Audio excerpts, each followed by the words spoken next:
안녕하세요. 소중한 여러분. 오늘도 흥미로운 옛 이야기로 인사드립니다. 옛날 평안도 별산 고을에 엄명을 받아 지방에 파견되던 가신들이나 지체 높은 손님들이 묵고 가는 객관이 하나 있었습니다. 그런데 언젠가부터 사람들은 그 객관에 귀신이 붙었거나 도깨비가 웅크리고 있다고 수근거렸어요. 그도 그럴 것이 그곳에 들어가 밤을 묵고 나오는 사람마다 모두 뻣뻣한 송장이 되어 나왔으니까요.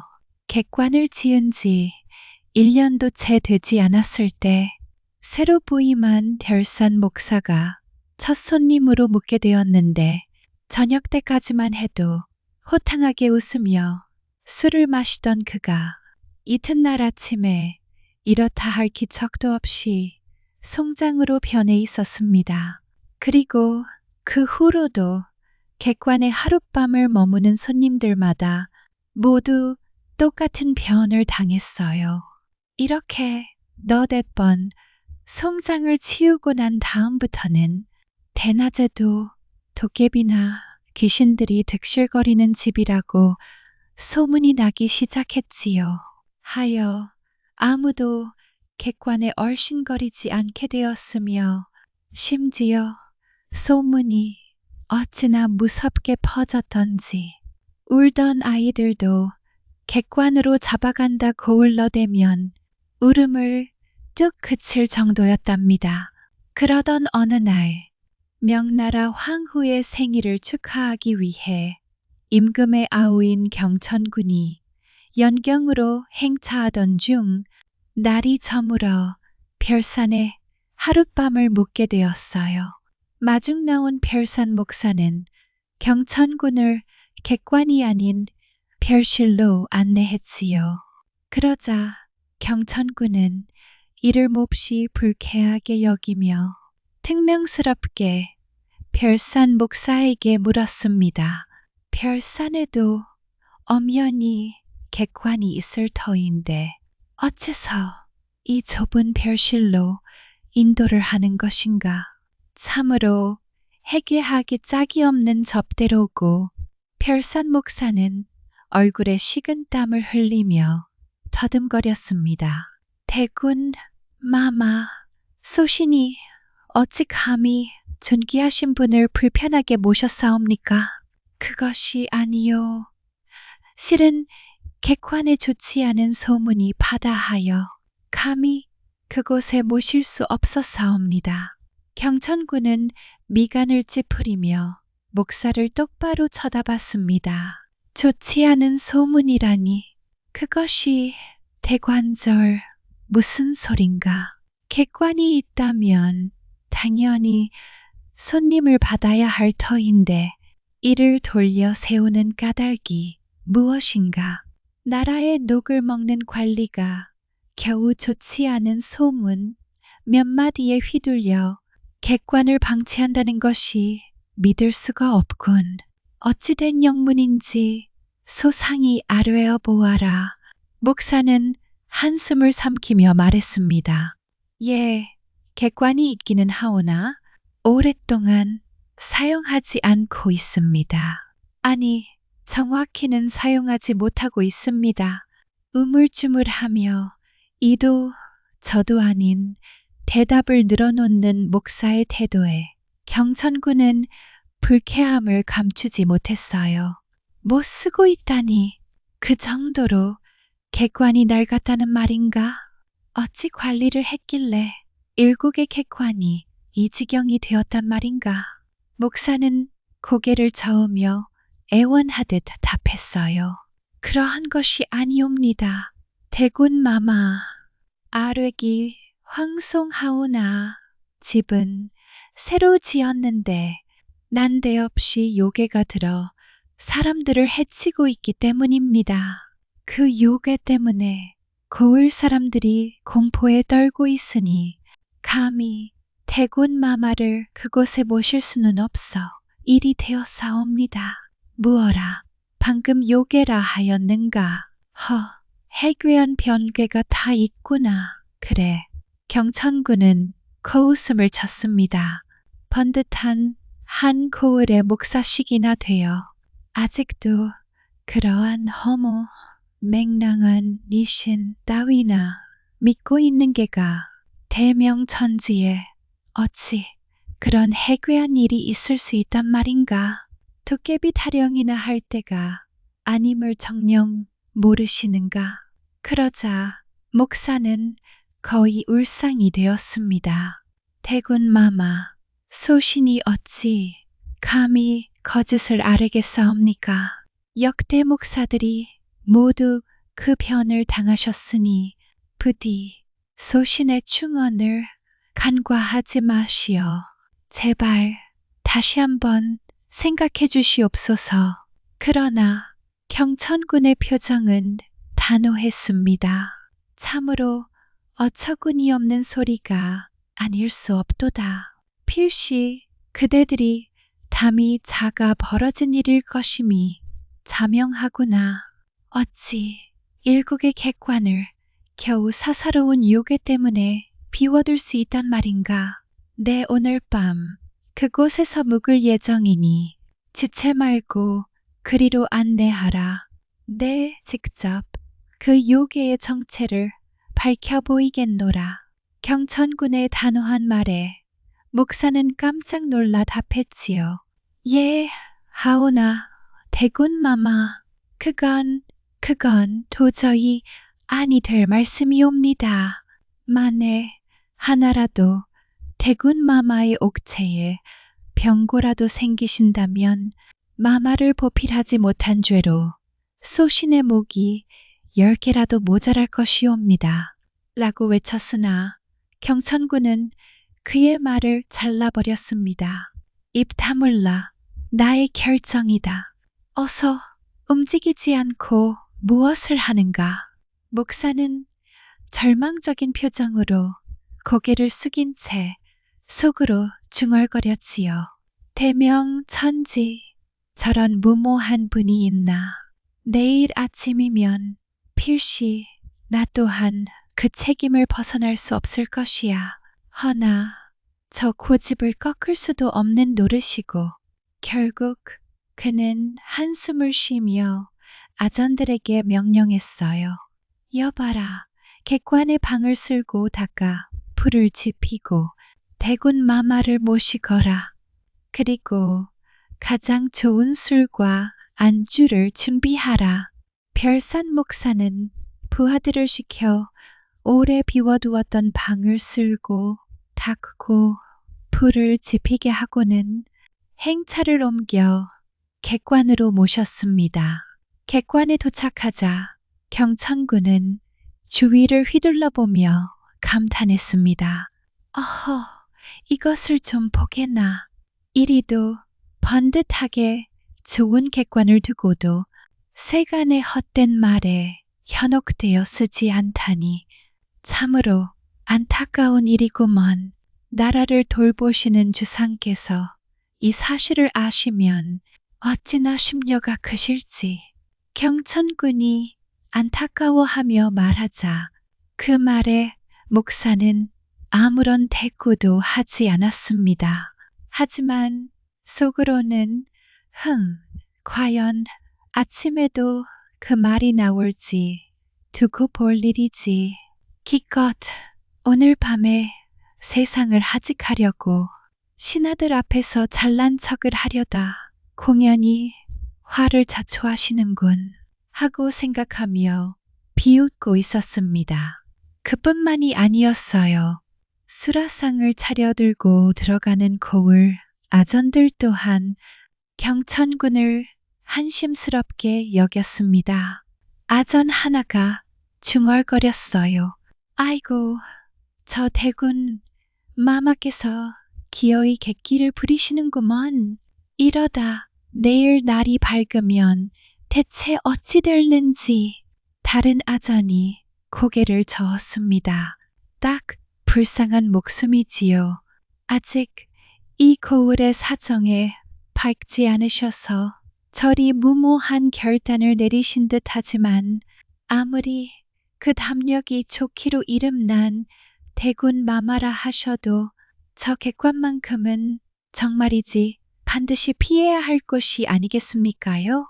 일전에도 수많은 이들이 호언장담을 했지만 누구 하나 송장골을 벗어난 자가 없었지 않습니까요? 수라상을 들고 방으로 들어서던 한 아저는 혀를 찼습니다. 그러게 말일세.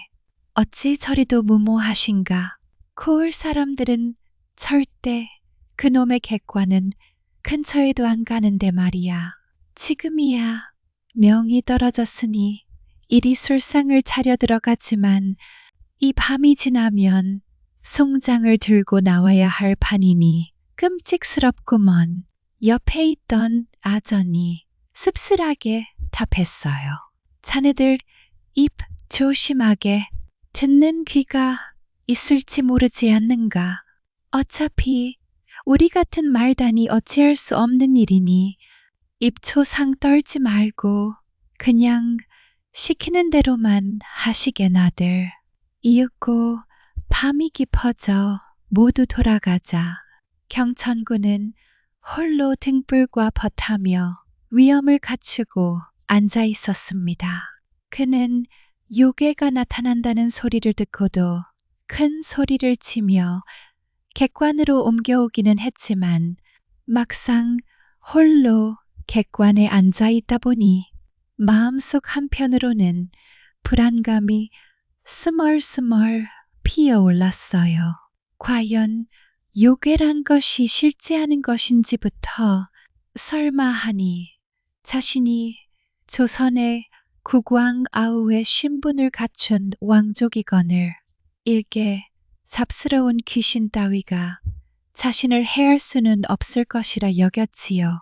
허나 역대 목사들이 모두 변을 당했다 하니 여러 가지 복잡한 마음에 책을 펼쳤으나 눈에 들어오지 않았답니다. 만약 자신의 눈앞에 정말로 요괴 같은 존재가 나타나면 어떻게 처치해야 할까 하는 생각으로 머릿속이 온통 어수선했습니다. 그러는 사이 시간은 흘러 어느덧 자정이 넘은 것 같았는데 고요한 정적만이 그득할 뿐 티끌 하나 움직이는 기색도 없었지요.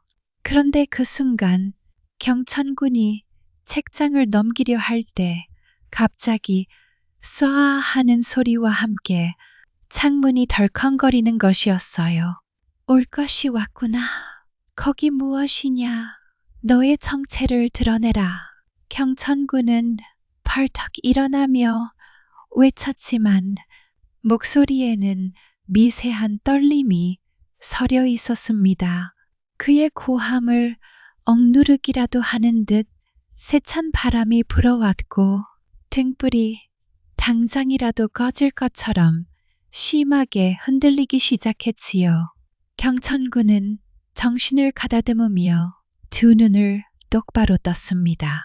그 순간 얼굴이 창백하고 머리를 풀어헤친 젊은 여인의 모습이 그의 눈에 들어왔어요. 어허, 무엄하도다. 어떤 유물이기에 감히 이승의 사람을 괴롭히느냐. 썩 물러가지 못하겠느냐.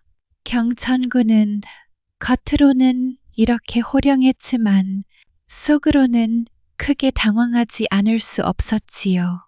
두 다리가 벌벌 떨리고 있는 것을 억지로 숨기느라 그는 더욱 크게 고함을 지르며 아무렇지 않은 척을 하고 있었답니다. 그러자 여인이 고개를 숙이며 경천군에게 공손하게 절을 하는 것이 아니겠어요. 자신이 생각한 것과는 다른 방면으로 흘러가자 경천군이 어리둥절하는 사이 여인은 슬픔이 가득 섞인 목소리로 서럽게 말을 하기 시작했습니다. 천한 이 계집, 그간 해묵은 원한을 풀 길이 없었사온데 오늘이야말로 대군 마마님을 뵙고 골수에 사무친 한을 풀 수 있을 것만 같아 이리 인사를 올려옵니다. 유물이라고 치부하기에는 너무나도 맑고 또렷한 목소리였기에 경천군은 거듭 놀라움을 금치 못했어요. 이리도 맑고 또렷한 목소리라니 유물이라 하기에 과연 믿기 어렵겠으나 진정 유물이라면 오히려 그런 술수로 사람을 홀리는 법. 해묵은 원한이라는 것이 대체 무슨 소리냐? 너의 억울한 죽음이라니.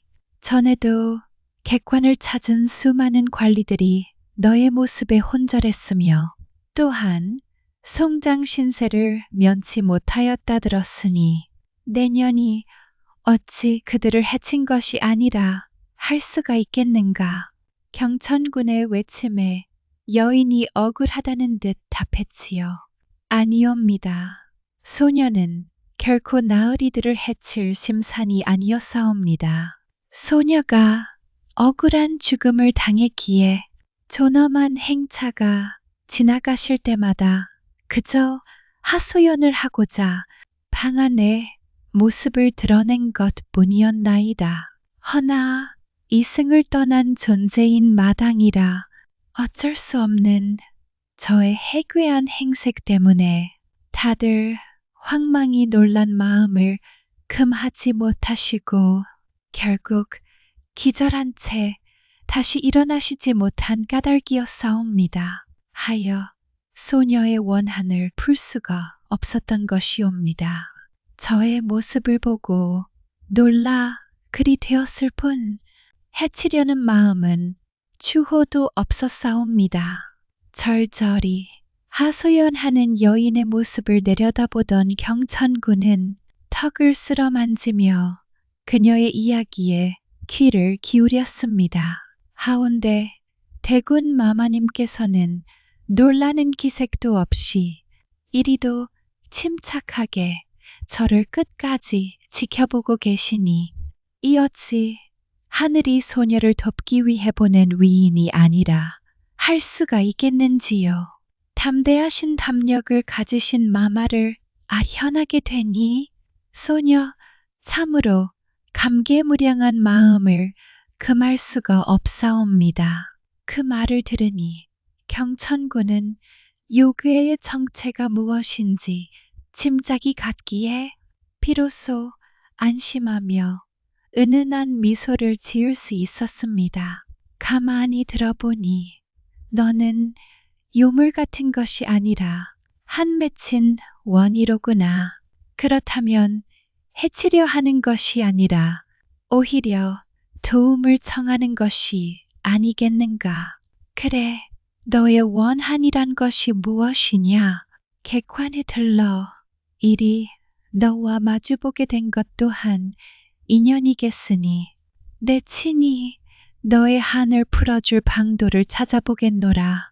자, 이제 사연을 자세히 이야기해 보아라. 무엇이 그리 억울했기에 객관에 나서 호소를 하였는지 말이다. 그러자 여인이 눈물을 흘리며 자신의 이야기를 들려주기 시작하였습니다. 그녀는 주아라는 여인으로 어렸을 때 관방 기생으로 뽑히게 된 처지였습니다. 마음씨가 매우 착하고 야무졌던 데다가 다른 기생들처럼 교태를 부리며 돈을 끌어모으지 않았기에 그녀를 아는 주위 사람들의 평이 매우 좋은 기녀였지요. 그리고 용모 또한 뛰어나 그녀가 치맛자락을 날리며 관아문을 드나들 때면 아전과 관노들이 넋을 빼앗기며 침을 흘렸었지요. 그 중에서도 포덕이라는 이름의 총각 관노 한 명이 있었는데 그는 주아에게 그야말로 홀딱 반해 애끓는 속을 태우고 있었습니다. 하지만 새침했던 주아는 어쩌다 마주치게 된 포덕이 입을 실룩거리며 눈짓을 해도 아는 척은커녕 눈길조차 주지 않았지요. 그런 나날이 계속되자 호랑이도 맨손으로 잡을 만큼 생기가 넘치던 포덕은 마치 풀떼기처럼 시들해져 버렸답니다. 그의 마음속에는 주아에 대한 애끓는 연모와 함께 감히 입 밖으로 꺼낼 수 없는 흑심이 꿈틀거렸습니다. 한밤중이면 그림자처럼 주아의 집 주위를 맴돌며 담장을 넘을까 말까 망설이는 일이 다반사였지요. 허나 그 집의 삽살개는 피할 데 없이 영민하여 인기척만 느껴져도 귀신처럼 튀어나와 맹렬히 지저댔으니 포덕은 매번 발길을 돌릴 수밖에 없었어요. 그의 염치 없는 시도는 매번 지저대는 개소리의 숲으로 돌아가고 말았으니까요. 그러던 중 마치 하늘이 점지라도 한 듯 기막힌 기회가 찾아왔습니다. 고을의 군수가 객관에 묵으며 주아에게 수청을 들라는 명이 떨어진 것이었지요. 이 소식을 들은 포덕의 심장은 광대뼈까지 뛰어오르는 듯 했습니다. 객관은 군수가 드나드는 곳이니 필시 밤중에 주아가 잠시라도 밖으로 나오겠지. 그때라면 설령 거절당할지라도 내 모든 마음을 전할 수 있을 거야. 그는 희망과 불안이 뒤섞인 채 날이 저물기를 기다렸어요.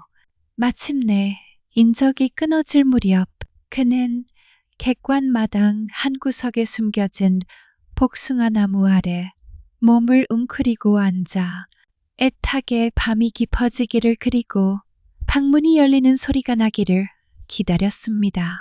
얼마나 시간이 흘렀을까요? 밤하늘의 북두칠성이 서쪽으로 기울어 자취를 감춘 것으로 보아 야심한 시각임이 분명했습니다. 그때였습니다. 고요한 정적을 깨고 드르륵 하는 소리가 밤 공기를 갈랐지요. 가슴이 터질 듯 설레는 포덕은 어둠 속을 꿰뚫어 보았고 마침내 그토록 기다리던 주아가 방문을 열고 밖으로 나오는 것을 확인했어요. 섬돌 아래로 조용히 내려선 주아는 한층 더 아름다웠습니다. 그러자 그녀는 어둠 속에서 갑자기 솟아난 포덕의 형체를 보고는 저도 모르게 작게 비명을 질렀습니다. 에그머니나 쉿, 놀라지 마라 주아야. 나 포덕이다. 포덕이? 포덕이 깜짝 놀랐잖아. 밤이 깊도록 무엄하기에 이리 객관 문 앞에 서 있는 게야? 관노인 내가 어찌 이런 곳에 함부로 얼씬거린단 말이니. 주아의 목소리에는 차가운 경계심이 스며 있었어요. 포덕은 얼굴을 붉히며 더듬거렸습니다. 저기, 그러니까 그것이 실은 너에게 꼭 알려야 할 말이 있어. 일이 찾아온 것이란다. 나에게 할 말이 있다고? 참으로 별스러운 일이구나. 너와 내가 이리 밤중에 마주할 사이는 아닐 터인데 괜한 소리가 나오면 나 역시 힘들어지는 신세인 것을 잘 알지 않니? 늦은 시간이니 이만 돌아가서 쉬도록 해. 할 말이 있다면 내일 날 밝으면 다시 이야기하기로 하자. 주아가 더 이상 상대하지 않고 후원 쪽으로 발길을 돌리려 하자 포덕은 다급하게 그녀의 팔을 붙잡았습니다. 이봐, 주아, 제발, 제발 내 말 좀 들어봐. 그러나 주아는 팔을 뿌리치려 애쓰며 화난 목소리로 다그쳤습니다. 무슨 말을 들으란 말이야? 넌 지금 내 팔을 붙잡고 아프게 하고 있어. 그런데 이야기나 하자고 얼음장을 놓고 있다니. 어서 놓지 못하겠니? 포덕은 그녀의 차가운 태도에도 아랑곳하지 않고 필사적인 눈빛으로 애원하듯 말을 이었어요. 그렇게 화부터 내지 말고 부디 잠시만 내 말을 들어봐봐. 내가 주와 너를 얼마나 애타게 여겼는지 밤낮으로 이 생각에 잠 못 이룬 것을 아느냐 말이야. 그 말을 들은 주와의 얼굴에는 경멸과 함께 어이없다는 기색이 역력했습니다.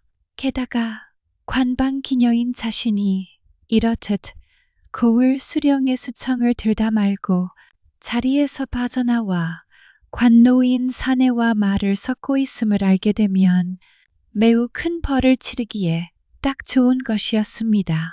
뭐라고? 그게 도대체 무슨 해괴망측한 소리야? 내가 기녀라고 해서 관노인 너와 어울려도 되는 천한 신분이라 여겼다는 거니? 나원 참 별을 다 보겠네. 헛소리는 그만둬. 주아는 포덕의 돌발적인 고백에 말문이 막혔습니다. 그의 엉뚱하고도 위험한 말이 도무지 무슨 뜻인지 그녀는 알 수 없었어요.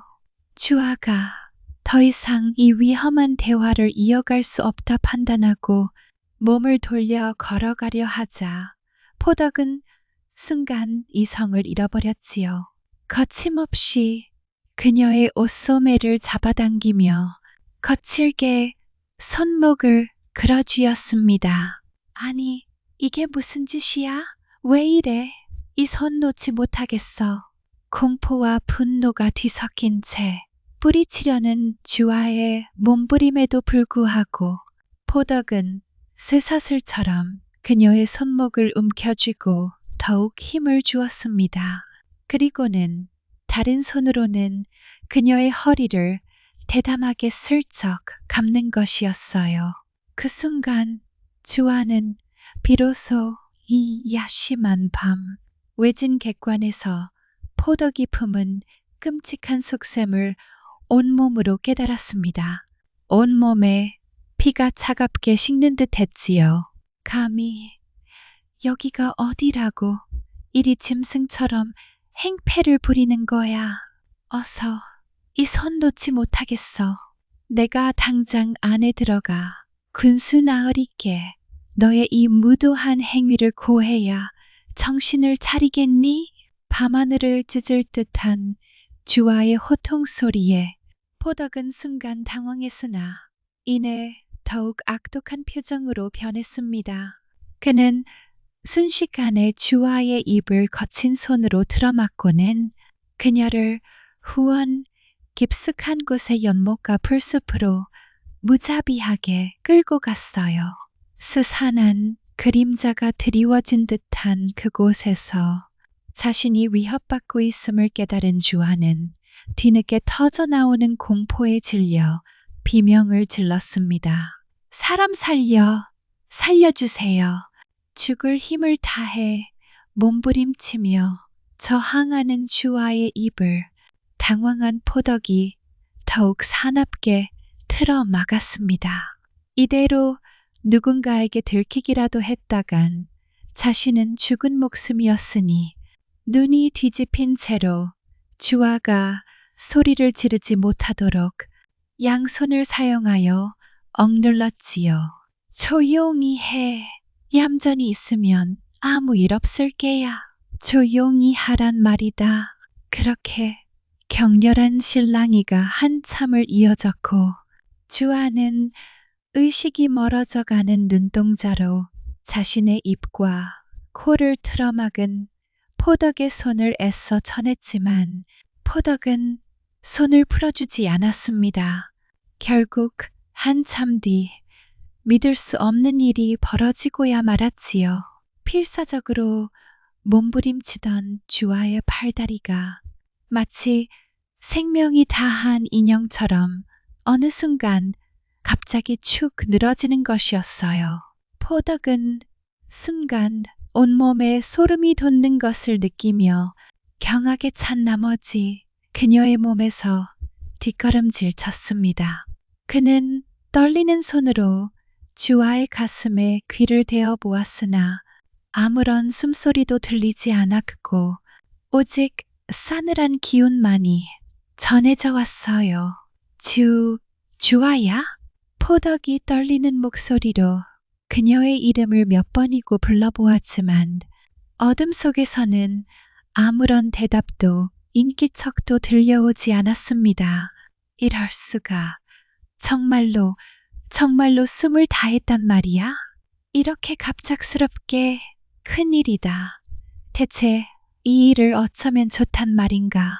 덜컥 치밀어 오르는 공포감에 포덕의 머릿속은 하얗게 비어버렸습니다. 그저 허둥대며 주위를 둘러볼 뿐이었지요. 이대로 버려두고 도망쳐야 할까? 아니, 그건 아니 되지. 이 밤이 지나고 날이 밝으면 주아를 찾는다고 온 고을이 발칵 뒤집힐 터 겨우라도 꼬리를 잡힌 날에는 내 신세는 더 이상 볼 것도 없이 끝장일 것이 아닌가. 관노가 관기를 탐했다는 것이 알려지면 필시 능지처참을 당할 것이 뻔한 일이지. 그의 혼탁한 정신은 이내 가장 잔혹하고도 감쪽 같은 방법을 떠올렸습니다. 그래, 쥐도 새도 모르게 완벽히 숨겨버리는 것이 가장 좋은 방법일게야. 그는 망설임 없이 주아의 싸늘한 주검을 연못가 깊숙한 바위돌 밑에 묻고는 뒤도 돌아보지 않고 객관 밖을 빠져나왔습니다. 마치 아무 일도 없었던 것처럼 태연한 얼굴로 자기 거처로 돌아가 잠자리에 파고든 포덕이었지만 그의 심장만큼은 미친 듯이 요동치고 있었습니다. 손에 혈흔을 묻히지는 않았지만 과한 연심이 가져온 참담한 사고는 그의 영혼을 이미 얼룩지게 하고 말았지요. 한편 객관에 잠이 들었던 고을 군수는 창밖이 희미하게 밝아올 무렵에 잠에서 깨어났습니다. 언제나처럼 자신의 곁에 있어야 할 주아의 온기가 느껴지지 않자 그는 공연히 괘씸한 마음을 품었습니다. 이것 보게. 밤새도록 나를 모셨으면 아침상이라도 차려주는 것이 당연할진데 고얀 것이 새벽녘에 살금살금 빠져나가다니 이런 내먹지 못한 계집 같은 이라고. 그러나 해가 중천에 떠오르도록 주아의 그림자조차 보이지 않자 가장 먼저 불안감을 느낀 이는 바로 주아의 어미였습니다. 얘가 이런 적이 없었는데 혹 아침부터 또 술자리가 벌어진 것인가 하면 나중에라도 돌아오겠지. 처음에는 그리 대수롭지 않게 여겼으나 그날 저녁 때가 되어도 그 이튿날 아침까지도 아무런 소식이 없자 어미의 마음속에는 불길한 예감이 스멀스멀 피어올랐어요. 더 이상 기다릴 수 없었던 그녀는 아전들이 출근하기를 기다려 만나는 사람마다 붙잡고 딸의 행방을 수소문했습니다. 하지만 딸의 행적에 대해 아는 사람은 아무도 없었고 주아가 갈 만한 곳을 모조리 찾아 뒤졌으나 허사였지요. 시간이 더욱 지나자 좋은 평판을 지녔던 주아를 모두가 찾아 나섰지만 그럼에도 불구하고 그녀의 흔적은 어디에서도 발견할 수가 없었습니다.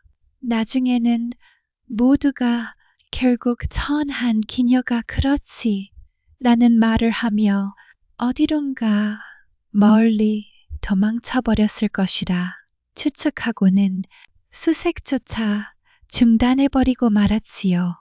주아의 어미는 망연자실했지만 그럼에도 신랏 같은 희망이라도 잡기 위해 동분서주하였습니다. 그녀는 용하다는 무당과 사주쟁이 집을 찾아가 점을 수없이 쳐보았지만 속 시원하게 해결해주는 말은 한마디도 들을 수 없었어요. 어떤 사내와 눈이 맞아 도망갔을 것이라는 등 관기인 신세를 한탄하여 몰래 야반도주했을 거라는 등 모두 종잡을 수 없는 추측들 뿐이었기에 주아의 어미는 거의 미칠 지경이 되고 말았답니다. 그 뒤로도 열흘이 지나고 보름이 지나도 소식은 아득하기만 했고 처음에는 주아가 뭔가 끔찍한 사연에 휘말려 소리 없이 자취를 감추었다 여겼던 사람들도 거울에 삽시간에 퍼진 소문들도 잠잠해져 갔습니다. 관아에서는 통문을 돌려 그녀의 행방을 찾았으나 땅에 묻힌 주아의 행적이 알려질 까닭이 없었기에 결국은 헛수고로 돌아가고 말았지요. 그렇게 세월은 무정하게 흘러 몇 년의 시간이 지나가게 되었고 그것이 오늘에 이르렀다는 절절한 하소연이 끝나자 주아의 혼백이 눈물을 쏟으며 외쳤습니다. 하오니 부디 이 계집의 억울한 한을 풀어주시고 딸의 소식조차 듣지 못하게 된 불쌍한 저의 어미 마음을 헤아려 주시옵소서. 이 말을 끝으로 그녀의 혼백은 연기처럼 사라지고 말았습니다. 애달픈 주아의 이야기를 다 들은 경천군은 놀라움과 함께 깊은 의분으로 가슴이 먹먹해졌습니다. 그는 몇 번이나 주먹을 움켜쥐었지요. 분노와 연민이 뒤섞인 감정으로 밤새 잠을 이루지 못하고 꼬박 세우고는 새벽이 되어 큰무례하게 날이 밝아오자 그는 지체 없이 후원에 있는 연못가로 향했습니다. 어둠 속에서 들었던 이야기가 사실인지 확인하려는 듯 연못가에 놓인 커다란 바위돌을 찬찬히 살펴보았어요. 그리고 결국에는 주아가 말해준 위치에서 다른 곳과는 달리 인위적으로 손을 댄 흔적이 있는 바위돌을 발견하고야 말았지요. 어젯밤 그 처자가 말한 곳이 정녕 이곳이로군. 모든 것이 사실이다. 경천군의 얼굴에는 결연한 의지가 드리워져 있었습니다. 그때 마침 별산 목사가 아전들을 앞세우고 객관문으로 들어섰습니다. 그의 얼굴은 밤새 잠을 설치듯 수척했고 경천군의 송장을 치울 각오를 다진 듯 잔뜩 굳어져 있었지요. 목사는 객관문 밖에서 몇 번이나 헛기침을 했으나 방 안에서는 아무런 기척도 들려오지 않았습니다. 필시 요괴에게 변을 당하신 것이 틀림없을 게로군. 목사는 침통한 목소리로 중얼거리며 주저하듯 방문을 열어보았어요. 그런데 눈이 휘둥그레졌습니다. 이불을 펴놓은 방 안은 텅 비어 있었고 경천군의 모습은 온데간데 없었으니까요. 아니, 이번엔 요괴가 극심하여 대군 마마의 시신마저 삼켜버린 모양이로구나. 이는 매우 중차대한 일이 아닐 수가 없도다. 목사는 충격에 사색이 된 얼굴로 소리쳤습니다. 어제 아무리 고집을 부리더라도 뜯어 말렸어야 했다며 자신을 원망하는 마음이 들기 시작했지요. 그때였습니다. 그의 등 뒤에서 나직하지만 위험 있는 목소리가 들려왔어요. 자네들 아침부터 일찍 객관을 찾아왔네 그려. 별산 목사는 깜짝 놀라 뒤를 돌아보았습니다. 그의 눈앞에는 어제와 다름없는 모습으로, 아니, 어쩐지 더욱 기품 있는 모습으로 경천군이 서 있는 것이었지요. 목사는 경천군이 정말 살아있는 몸인지 의심이 되어 차마 아무런 대꾸도 하지 못하고 그저 멍하니 쳐다보기만 했습니다. 왜 그러고 서 있는가? 내가 요물에게 홀려 어디론가 사라진 줄 알았나 보군. 보시다시피 멀쩡히 살아있지 않은가. 경천군이 이렇게 묻자 별산 목사는 얼떨떨해하며 더듬거렸습니다. 태군마마, 정녕 아무런 탈 없이 살아계신 겁니까? 참으로 믿을 수가 없습니다. 그러네, 보시다시피 이렇게 멀쩡히 살아있지를 않은가. 그보다 오늘 중요한 일을 한 가지 해야겠네. 자네는 지금 즉시 아전들에게 형틀을 차려놓은 뒤 나의 명을 기다리라고 하겠나? 별산 목사가 어리둥절한 표정으로 발을 붙이고 있자 경천군이 크게 소리쳤습니다. 뭐라고 있는 게가 지체할 것 없이 당장 처리하도록 하게. 그리고 관노 중에 포덕이라는 놈, 지금 당장 그 놈을 잡아오도록 하게. 예, 알겠습니다. 분부대로 따르겠습니다. 얼마 후 포덕은 아전들에게 잡혀 꽁꽁 묶인 채 형틀 앞에 꿇어 엎드려졌습니다. 사방을 둘러보던 그의 얼굴이 경천군을 보는 순간 단번에 새파랗게 질려버리고 말았습니다.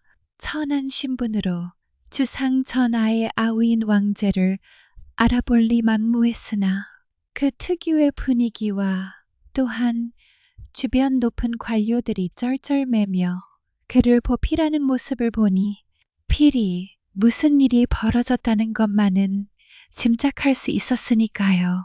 포덕은 혹여나 자신이 저지른 그 옛날의 일이 들통난 것이 아닐까 하는 생각에 등골에 식은땀이 흘렀지만 겨우 객관에서 하룻밤을 묵은 자가 어찌 그 일을 알겠느냐며 애써 태연한 척했지요. 이윽고 경천군의 신문이 시작되었고 포덕은 시치미를 떼며 자기는 아무런 죄도 없다고 잡아댔습니다. 오냐, 그렇다면 내 놈이 한 짓을 내 직접 보여주겠다.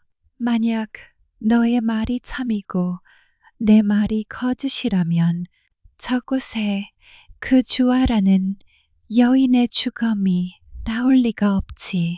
아니, 그렇겠느냐. 경천군이 호통을 치며 명령하자 아전들은 후원 연못가로 달려가 바위돌 밑을 파헤치기 시작했습니다.